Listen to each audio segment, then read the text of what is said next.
सोचो, अगर हमें 15 सालों के लिए बिना बिजली के रहना पड़े तो हमारी जिंदगी कैसी होगी। क्या हम इंसान बिना बिजली के सरवाइव कर पाएंगे या फिर मारे जाएंगे। चलिए जानते हैं। तो कहानी की शुरुआत कुछ पुराने दिनों के शिकागो में होती है, जहाँ सभी इंसानों के पास इलेक्ट्रिसिटी थी। यहाँ पर हम एक चार्ली नाम की बच्ची को देखते हैं जो कार्टून देख रही थी। वहीं उसका छोटा भाई डैनी आईपैड में गेम खेल रहा था और उनकी मॉम रेचल फोन पर किसी से बातें कर रही थी कि तभी उसका हस्बैंड बेन घबराता हुआ घर आता है और उन्हें बताता है कि उनके पास ज्यादा टाइम नहीं है। जिस पर रेचल उससे पूछती है कि तुम किस बारे में बात कर रहे हो। अचानक यहाँ बेन के घर में लाइट्स ब्लिंक होने लगती है और उसके लैपटॉप में भी कुछ फाइल्स डाउनलोड होने लगती है, जो अगले ही सेकंड में 100% डाउनलोड भी हो जाती हैं। जिसके बाद वो अपने लैपटॉप से यूएसबी निकालकर उसे एक मेटल के लॉकेट में लगाने लगता है। वहीं दूसरी ओर हाईवे पर माइल्स और उसका दोस्त अपनी कार से निकलते हैं, जहाँ उनके पीछे रुकी हुई गाड़ियों की लाइन लगी हुई थी, जिनकी हेडलाइट्स भी एक के बाद एक अपने आप बंद हो रही थी। आसमान में प्लेन्स भी इधर उधर क्रैश होने लगे थे, जमीन पर ट्रांसफार्मर्स फटने लगे थे और यहाँ तक कि विलीस टावर भी एकदम काला पड़ चुका था। इसके बाद हम धरती को अंतरिक्ष से देखते हैं, जहाँ धीरे धीरे धरती से बिजली गायब होती हुई नजर आ रही थी। अंधेरा यूएसए के नॉर्थ से होते हुए ईस्ट और साउथ में फैलता चला जा रहा था और चारों तरफ ऐसा समा हो गया था कि बिल्कुल कैंडल लाइट डिनर का माहौल था। लेकिन आज की जनरेशन यानी कि जेन जी के लिए इंटरनेट ना होने का मतलब है कयामत का आ जाना। इसके बाद हमें एक स्टोरी सुनाई जाती है, जिससे हमें पता चलता है कि उस ब्लैकआउट डे को 15 साल से ज्यादा हो गए हैं। ब्लैकआउट डे के बाद इलेक्ट्रिसिटी वापस आई ही नहीं, जिस वजह से इलेक्ट्रिसिटी से चलने वाली सभी चीजें बेकार हो गई थी। यहाँ तक कि लोगों के कार इंजन्स, जेट टर्बाइन्स और जरा सी बैटरीज भी बिल्कुल खराब हो गई थी। इन सब चीजों की वजह से बड़े पैमाने पर सभी के हालात बहुत खराब हुए। बीमारी बढ़ी लेकिन दवाइयाँ नहीं मिली, आग लगी लेकिन आग बुझाने वाली गाड़ियाँ नहीं थी, फैक्ट्रीज थी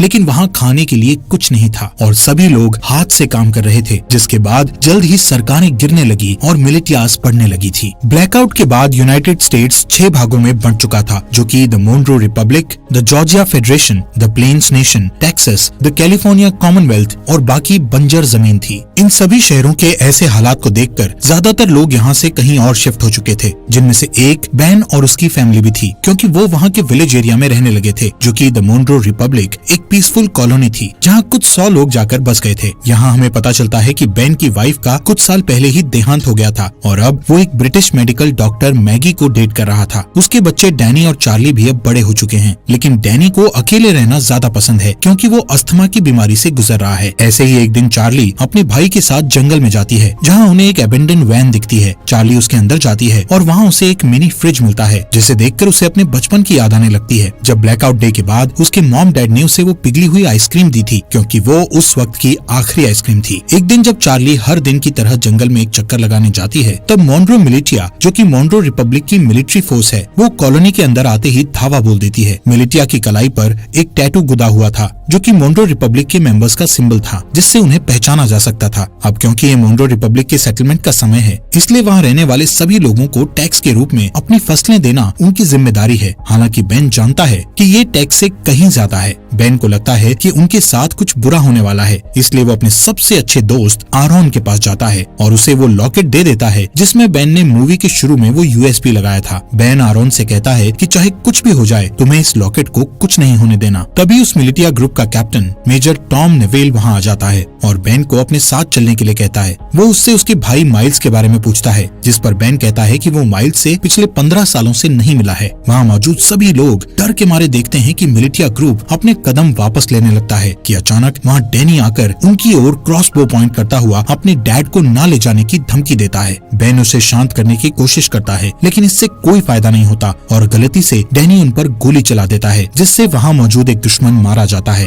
ये देखकर एकदम से सभी लोग मिलिटिया पर हमला करना शुरू कर देते हैं, लेकिन इस लड़ाई में उनका कोई मुकाबला नहीं होता और कई लोग मिलिटिया द्वारा मारे जाते हैं, जिसमें टॉम और बाकी लोगों को छोड़ दिया जाता है। लेकिन मिलिटिया ने डैनी को बंदी बना लिया था। कुछ देर बाद जब चार्ली वापस अपने घर आती है, तो यहाँ वो अपने डैड को खून में लथपथ पाती है, जहाँ वो अपनी आखिरी सांसें ले रहा था। वो उसे बताता है कि डैनी को मिलिटिया के लोग किडनैप करके ले गए हैं और अब उन लोगों की आखिरी उम्मीद सिर्फ माइल्स ही है, जो शिकागो में कहीं रह रहा है। चार्ली रोते हुए अपने डैड को बचाने की कोशिश करती है, लेकिन बेन मरने से पहले उसे अंकल माइल्स को ढूंढने के लिए कहता है, जिसके बाद उसकी मौत हो जाती है। अपने डैड के ऐसे मरने से चार्ली पूरी तरह टूट चुकी थी, लेकिन उसके पास शोक मनाने तक का टाइम नहीं था। वो अपना सामान पैक करती है और अकेले बाहर निकलने के लिए तैयार हो जाती है, लेकिन मैगी और आरॉन उसे अकेले नहीं जाने देते, जिसके बाद वो खुद उसके साथ जाने को तैयार हो जाते हैं, जो चार्ली को बिल्कुल पसंद नहीं आता। इसके बाद तीनों खतरनाक रास्तों से होते हुए पूरे दिन सफर करते हैं, जिससे तीनों के बीच बॉन्ड और भी ज्यादा मजबूत हो जाता है। अगले दिन चार्ली जब पानी लेने के लिए झरने के पास जाती है तो उसे एक नेट नाम का लड़का दिखता है, जिसे देखकर वो वहीं रुक जाती है। अब क्योंकि पूरी दुनिया ब्लैकआउट में चली गई थी, इसलिए तब के बाद से हर इंसान को पहली बार में देखकर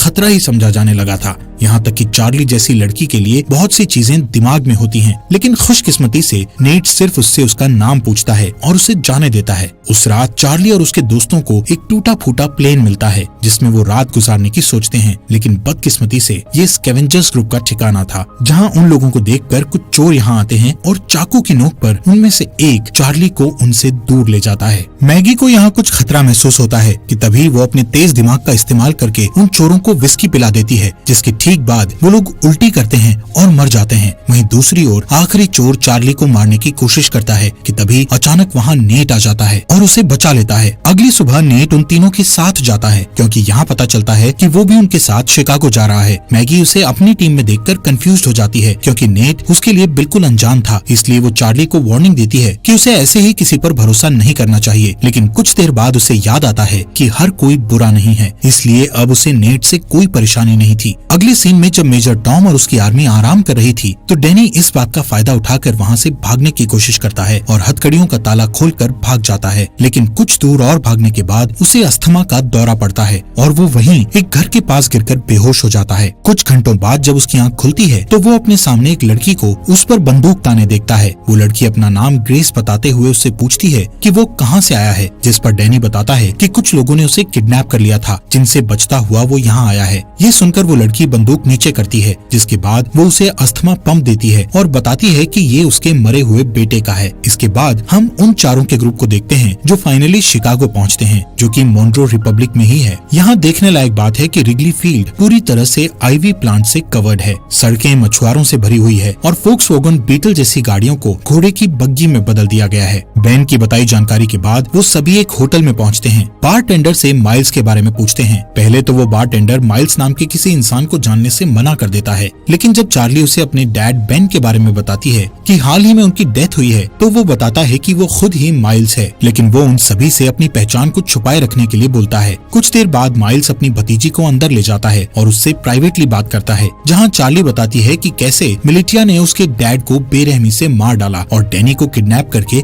अपने साथ ले गए। जिसके बाद चार्ली उससे पूछती है कि वो लोग हमारी फैमिली के पीछे क्यों पड़े हैं, जिस पर माइल्स कहता है कि जरूर बेन कुछ न कुछ उस ब्लैकआउट के बारे में जानता था। वो कहता है कि मोनरो रिपब्लिक के लीडर जनरल मोनरो एक क्रूअल डिक्टेटर था, जो पूरे देश और पूरी दुनिया को अपने कब्जे में करना चाहता था, लेकिन उसके लिए उसे कुछ हथियारों की जरूरत थी, जैसे कि फाइटर प्लेन्स, टैंक्स और यहाँ तक न्यूक्लियर बॉम्ब्स। और क्योंकि बेन अकेला ऐसा इंसान था जो ब्लैकआउट क्यों हुआ था उसके बारे में जानता था और मोनरो को विश्वास था कि वो इससे निपट सकता है। ये सब सुनने के बाद चार्ली अपने भाई डैनी को लेकर और ज्यादा चिंतित हो जाती है और अपने अंकल से उसकी मदद करने के लिए कहती है, लेकिन सरप्राइजिंगली वो उसकी मदद करने से साफ मना कर देता है, क्योंकि उसका मानना था कि ये काम बहुत रिस्की है और वो इस काम को करने के लायक नहीं है। जिससे नाराज होकर चार्ली वापस अपने ग्रुप के पास जाने के लिए तैयार हो जाती है। उसे परेशान देखकर नेट माइल्स के पास बिल्कुल लड़ने के मूड में जाता है, लेकिन तभी माइल्स नेट का हाथ पकड़कर उठता है, जहाँ पता चलता है कि नेट भी मोनरो मिलिटिया का मेंबर है और वो चार्ली और उसके दोस्तों के साथ मिलकर माइल्स तक पहुँचना चाहता था। ये जानकर हर कोई हैरान हो जाता है, लेकिन इससे पहले कि वो कुछ कर पाते नेट वहाँ से भाग जाता है। अब मिलिटिया को उनकी लोकेशन का पता होने के बावजूद भी माइल्स अपनी जगह को छोड़ने से मना कर देता है, क्योंकि उसका मानना था कि वो अकेला ही पूरी फौज का सामना कर सकता है। चार्ली और बाकी लोग भी माइल्स की मदद करने को तैयार थे,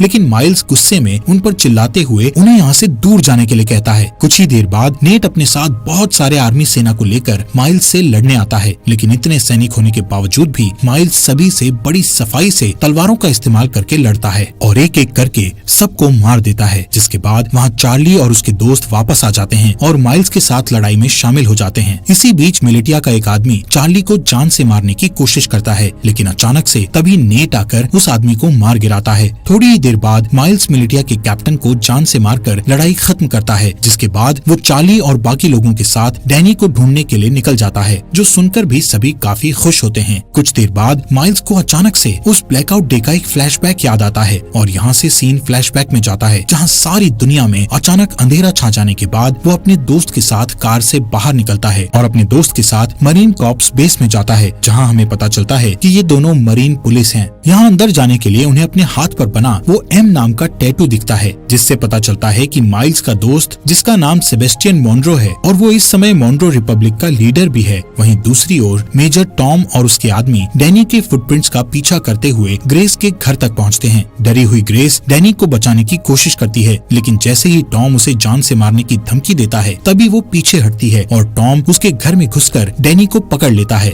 उनके जाने के बाद ग्रेस चुपके से बेसमेंट में जाती है और एक लॉकेट निकालती है जो बिल्कुल आरॉन के लॉकेट जैसा था। जैसे ही वो उसे दबाती है तो अचानक से कमरे में बल्ब चालू हो जाता है। इसके बाद ग्रेस उस लॉकेट को कंप्यूटर में लगाती है और किसी से चैट करना शुरू कर देती है। दूसरी तरफ जो ग्रेस से चैट कर रहा था वो बहुत खुश था कि मिलिटिया को उनके छुपे हुए राज के बारे में नहीं पता चला। यहाँ प्रेजेंट में माइल्स ग्रुप को अपने साथ ही रखता है, जो कि अपनी एक पुरानी साथी को ढूंढ रहा है जिसका नाम नोरा है, जो एक्सप्लोजिव्स बनाने में माहिर है। माइल्स चार्ली को बताता है कि अगर उन्हें डैनी को बचाना है तो उन्हें नोरा जैसे तेज फाइटर की जरूरत पड़ेगी। यहाँ टैवर्न में अचानक उनके ऊपर कुछ दुश्मन हमला कर देते हैं, लेकिन इस बार भी माइल्स सबको हरा देता है। तभी वो एक आदमी को पकड़ता है और उसका गला घोटते हुए नोरा की लोकेशन पूछता है। यहाँ हमें पता चलता है कि नोरा को भी मिलिटिया ने पकड़ रखा है और इस समय वो मिलिटिया में एक नौकर बनकर रह रही है। उस रात माइल्स अकेले ही बाहर जाने का फैसला करता है, ये कहते हुए कि वहाँ जाना खतरे से खाली नहीं है। जिसके बाद वो रेडी होकर बाकी ग्रुप के लोगों को लॉवेल इंडियाना में अगले 2 वीक बाद मिलने के लिए कहता है। हालांकि अगली सुबह जब मैगी और आरॉन जागते हैं तो उन्हें पता चलता है कि जिद्दी चार्ली भी माइल्स के साथ निकल गई है, जो चीज उन्हें बिल्कुल अच्छी नहीं लगती। अब उनके पास कोई चारा नहीं बचा था, इसलिए आरॉन मैगी को लॉकेट देता है जो कि बेन ने उसे दिया था। वो ये भी बताता है कि बेन ने उन्हें ग्रैंड पार्क में एक लेडी से मिलने के लिए भी कहा था, जो और कोई नहीं बल्कि ग्रेस ही है। हालांकि दोनों अभी भी चार्ली को लेकर चिंतित हैं, लेकिन उन्हें लगता है कि वो ठीक हो जाएगी और इसके बदले वो ग्रेस को ढूंढने के लिए ग्रैंड पार्क जाने लगते हैं। ये दोनों ग्रेस को ढूंढने निकल जाते हैं, जहाँ इन्हें लगता है कि ग्रेस ही वो की हो सकती है जिससे अर्थ पर इलेक्ट्रिसिटी को वापस लाया जा सकता है। वहीं दूसरी ओर जब मेजर टॉम अपनी सेना को लीड करते हुए अपने अड्डे की ओर जा रहे थे कि तभी अचानक एक गोली चलने की आवाज सुनाई देती है, जो सुनते ही वो लोग अपना रास्ता बदलकर उस गन शॉट की आवाज का पीछा करते हैं, जिसका पीछा करते करते वो लोग एक छोटे से घर तक पहुंचते हैं, जहां इन्हें पता चलता है कि इस मोन्रो रिपब्लिक में आम इंसान अपने पर्सनल बंदूकें और गोला बारूद नहीं रख सकते। इसी वजह से सभी लोग क्रॉसबोज और दूसरे हथियारों का इस्तेमाल करते हैं। इसी के चलते मेजर टॉम उस घर के मालिक को धमकी देता है कि वो अपने घर के सभी हथियारों को उन्हें दे दे। उस आदमी को लगता है कि वो हथियार देने के बाद भी मारा जाएगा, इसलिए वो अपने घर से एक बंदूक निकालकर बाहर खड़े एक आदमी को गोली मार देता है कि तभी मेजर टॉम उस आदमी को गोली मारकर उड़ा देता है। इन सब चीजों के बाद हम वहीं डरे हुए डैनी को देखते हैं। अगले सीन में मिलिटिया के अड्डे पर हमें फॉर्मली जनरल मोन्रो से मिलवाया जाता है, जिसका हाथ इन सभी बुरी चीजों में है।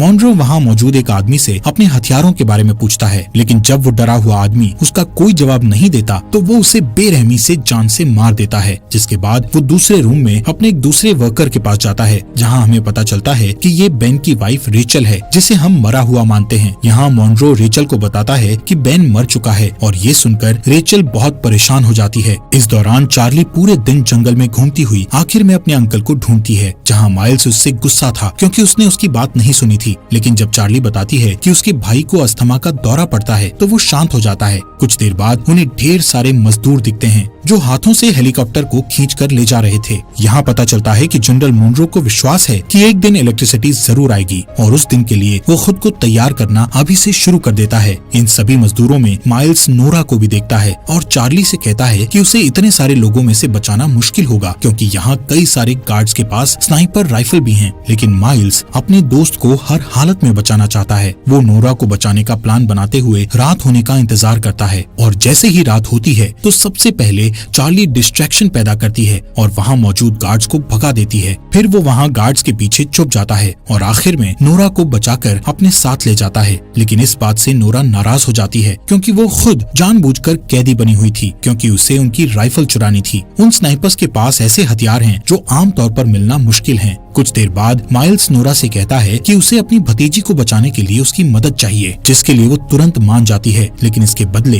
वो उससे स्नाइपर्स से राइफल चुराने में मदद मांगती है। माइल्स को ये मुश्किल लगता है, लेकिन इस समय उसके पास नोरा की बात मानने के अलावा कोई चारा नहीं था। थोड़ी देर बाद वो तीनों पास की एक झोपड़ी में जाते हैं, जहाँ वो तीनों डैनी को बचाने की प्लानिंग करते हैं। बारूद का यूज करके नोरा एक टेम्परेरी हथियार बनाती है, जिसका इस्तेमाल वो उन स्नाइपर्स वाले गार्ड को मारने के लिए करेंगे। लेकिन एक दिक्कत ये है कि इस हथियार का असर सिर्फ कुछ मीटर्स तक ही रहेगा, जिसका मतलब हुआ कि उनमें से किसी एक को गार्ड के पास जाकर उन्हें गोली मारनी होगी। वो लोग प्लान करते हैं कि माइल्स और नोरा आसानी से उनकी पकड़ में आ जाएंगे, लेकिन चार्ली उनका आखिरी ऑप्शन होगा। यहाँ से जाने से पहले माइल्स उनसे कहता है कि जैसे ही वो सभी गार्ड्स मर जाएंगे तो वो सभी पहरेदारों को निकाल लेंगे। कुछ ही देर बाद चार्ली अपने हथियार को स्लीव्स के अंदर छुपाती है और एक खोया हुआ इंसान होने का नाटक करती हुई पहरेदारों के पास जाती है, जिसके बाद वो तुरंत हथियार लेकर गार्ड्स के पास जाती है और तुरंत उन्हें मार देती है। इससे पहले कि बाकी गार्ड्स कुछ कर पाते, वहाँ नोरा और माइल्स आकर उन पर हमला कर देते हैं। इस लड़ाई के बाद जब वो लोग सभी मजदूरों को आजाद कर रहे थे तो नोरा ये रिवील करती है कि उसने अपने रेबल के लिए स्नाइपर चोरी की थी।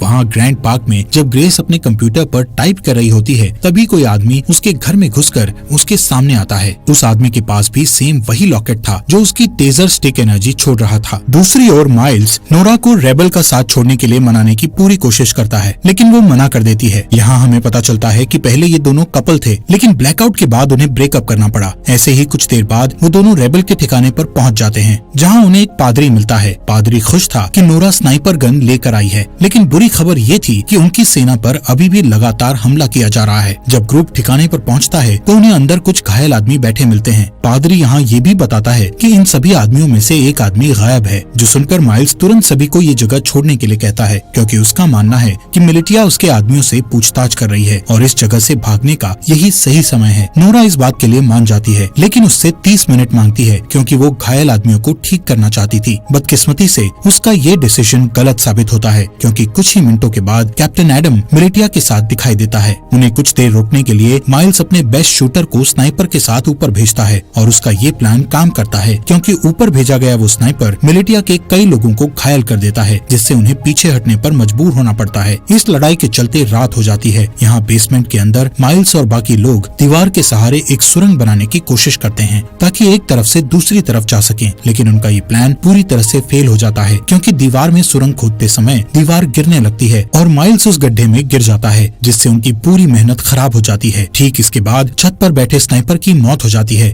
जिसके बाद कैप्टन एडम और उसके लोग बेसमेंट में घुस जाते हैं। लेकिन माइल्स, जो बहुत बढ़िया तलवारबाज है, वो कुछ आदमियों को नीचे गिराता है और एडम को बंदी बना लेता है। फिर वो उसे दूसरे रूम में बंद कर देता है और यहाँ से भागने के तरीके सोचने लगता है। यहाँ हैरानी की बात ये होती है कि एडम माइल्स को पहचान लेता है, जिससे कमरे में मौजूद सभी लोग हैरान रह जाते हैं। ये देखकर चार्ली उनसे पूछती है, तुम एक दूसरे को कैसे जानते हो? यहाँ कहानी एक अलग मोड़ लेती है, जहाँ एडम ये रिवील करता है कि पहले माइल्स जनरल मुनरो का राइट हैंड था। यहाँ तक कि माइल्स वो इंसान है जिसने मिलिटिया को लड़ना सिखाकर इतना खतरनाक बनाया है। लेकिन इतना रिवील होने के बावजूद भी माइल्स उन्हें मारने पर अपना फोकस रखता है। माइल्स उनके सामने एक डील रखता है, जिसमें वो खुद को मुनरो मिलिटिया के सामने सरेंडर करेगा, लेकिन उसके बदले में उसके ग्रुप के किसी भी इंसान को कोई नुकसान नहीं पहुँचाया जाएगा। किसी वजह से एडम ये डील एक्सेप्ट कर लेता है। हो सकता है उसे अपनी जान की परवाह हो इसलिए। खैर, इसके बाद जल्द ही माइल्स को मुनरो मिलिटिया ले जाया जाता है। यहाँ से सीन फ्लैशबैक में जाता है, जहाँ हम ब्लैकआउट के 2 वीक बाद का सीन देखते हैं, जब माइल्स अपने भाई को ढूंढने के लिए शिकागो आया था और उसका सबसे अच्छा दोस्त मुनरो भी उसके साथ था। वहीं रास्ते में उन्हें 2 आदमी मिलते हैं, जिनमें से एक आदमी दूसरे को बहुत बुरी तरह पीट रहा था। एक अच्छा इंसान होने के नाते माइल्स उनके पास जाता है और अपनी बंदूक निकालकर उनमें से एक को गोली मार देता है।